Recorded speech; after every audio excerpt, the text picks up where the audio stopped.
মাত্র ৮০ টাকায় সরিষা আচারি খিচুড়ি আর ব্যাম্বু থিম একটা রেস্টুরেন্ট। ব্যাপারটা শুনেই আমার কাছে বেশ ইন্টারেস্টিং লেগেছিল। তার উপর ফেসবুকে কয়েকদিন ধরেই জায়গাটা নিয়ে অনেক পোস্ট দেখছিলাম, তো ভাবলাম না, এবার নিজেই ট্রাই করে দেখা যাক। তো চলে গেলাম বাঁশেরকঞ্চি রেস্টুরেন্টে। গিয়ে প্রথমেই যেটা ভালো লেগেছে সেটা হচ্ছে তাদের অ্যাম্বিয়েন্স। চারদিকে ব্যাম্বু থিমের ডেকোরেশন, শান্ত একটা পরিবেশ। তো প্রথমেই ট্রাই করলাম তাদের বহুল পরিচিত সরিষা আচারি খিচুড়ি। আর সত্যি বলতে ৮০ টাকা হিসেবে খাবারটা আমার কাছে সারপ্রাইজিংলি অনেক ভালো লেগেছে। খিচুড়িটা ছিল বেশ মাখো মাখো টাইপের, ডালের ফ্লেভারও ভালোভাবে পাওয়া যাচ্ছিল। সাথে ছিল 2 পিস চিকেন, অবভিয়াসলি ফার্মের চিকেন।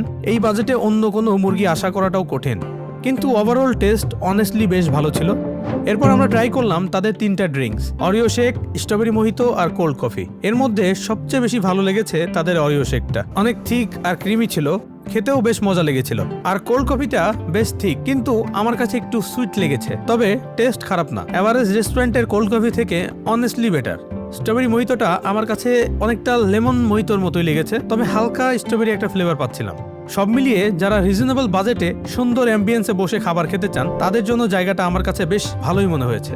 তাদের লোকেশন শনিরাকড়া গোয়ালবাড়ি মোড়ের শাহী মসজিদের ঠিক অপোজিটেই এই বাঁশেরকঞ্চি রেস্টুরেন্টটা।